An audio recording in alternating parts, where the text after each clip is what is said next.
তো দিয়ে গেছে স্যার আমরা কিছু একটা সময় দিতে হবে একটা সময় যে রিডিউসের রিডিউস কি বলেছেন না তখন আমরা পরে হয়েছে 3 নাম্বারটা হচ্ছে স্যার আমরা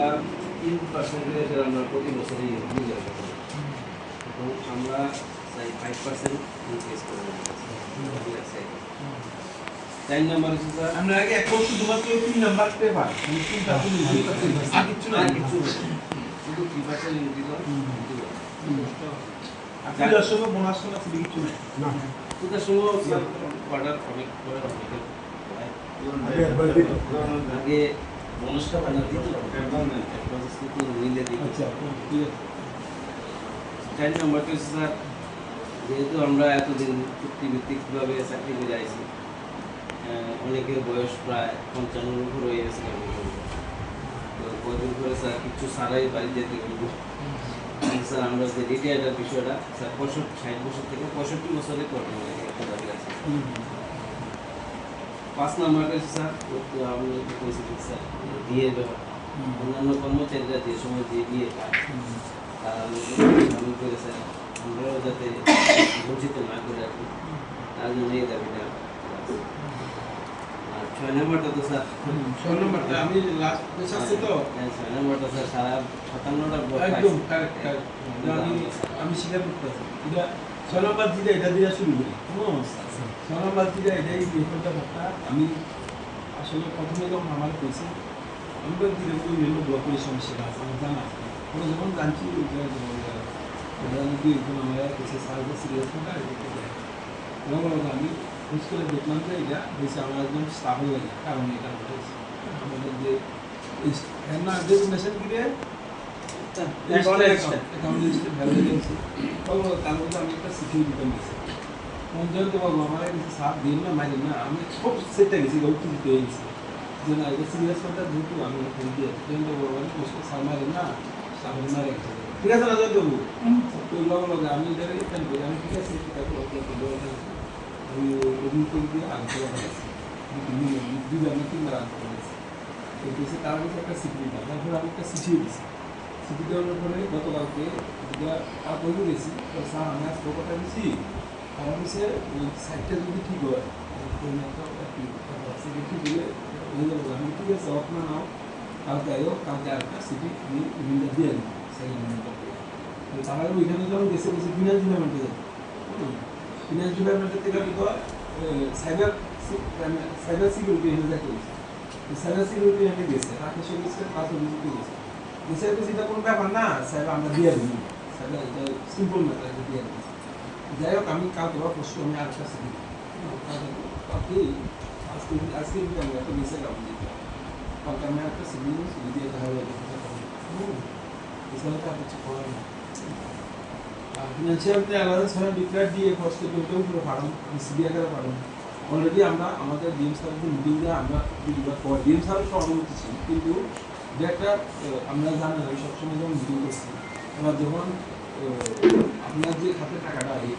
টাকাটা না কারণ কিন্তু এখানে ম্যান্ডেজ বা এখানকার কমিটি আছে এগুলো একটা ইস্যু বিভিন্ন সময় তারাই যেতে হবে অ্যাকচুয়ালি তো এটা ঠিক আছে যে কাজ হয় না এটা তো আলটিমেটলি তো আর জিআরএস ছাড়াই না অনেক কিছু যুক্ত পঞ্চায়েত যুক্ত জিআরএস যুক্ত বা স্টাফ যুক্ত সবাই মিলে সম্মিলিতভাবে তো কাজটা উঠে হ্যাঁ যে একজনের লাগে আরেকজন সাফা করে কইছি হয়তো কালকে আমরা একটা মিটিং গেছি হয়তো যে এর মধ্যে শুরু হইব সব টাকা কি হয়তো দিব আর টেকনিক্যাল অ্যাসিস্ট্যান্ট যারা আছে তারা 3 মাসের বেতন পাবে হ্যাঁ 3 মাসে এর মধ্যে কিছু কিছু ব্লক আছে 1 মাসের বন্ধ কিছু কিছু ব্লক আছে 3 মাসের বন্ধ শুধুমাত্র আমাদের ব্লকেই এই সমস্যাটা হইতেছে কালকে অভিযোগ কথা হয়েছে শুধুমাত্র বর্ষাবর ব্লকে এই সমস্যাটা যে 3 মাসে বন্ধ হয়ে গেছে এরপরে যখন শুনে আসে প্রচারণ ব্লকে 1 মাসে বন্ধ কারণ আমি কাটালিয়া বন্ধ করছি না তারপরে 3 মাসে মানে 2টা ব্লক আছে 3 মাসের বন্ধ যাই হোক এটা 1 মাসের বন্ধ হওয়া উচিত না এটাও আমি দেখতেছি কিরকম ডেইলি রিপোর্ট দিতেছি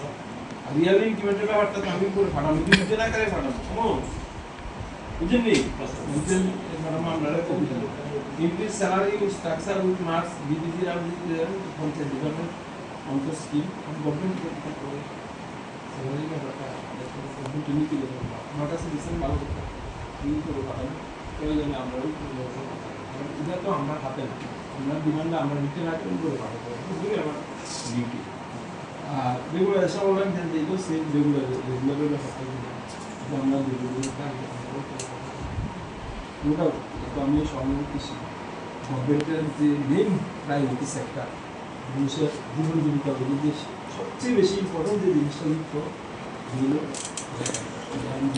ইঞ্জিনিয়াররা বিবিজিরা দিলে কেউ চালুকে সামনে আসতে সবচেয়ে আমরা যখনই মানুষের সাধারণ একদম প্রান্তিক মানুষের জীবন জীবিকা দেওয়া কথা বলি প্রথমে যে জিনিসটা মুখে আসে এগুলো ঠিক না রেগার ইমপ্লিমেন্টেশন হয়েছে রেলওয়ে যে আছে তারা নো ডাউট এটা তো আপনাদের কোন স্যালারি তো আমিও সহানুভূতিশীল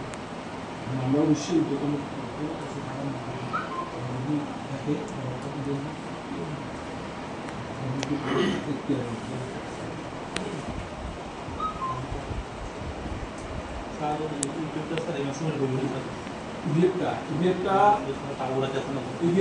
আমি কাল বললাম না আমি কাল কথা দিচ্ছি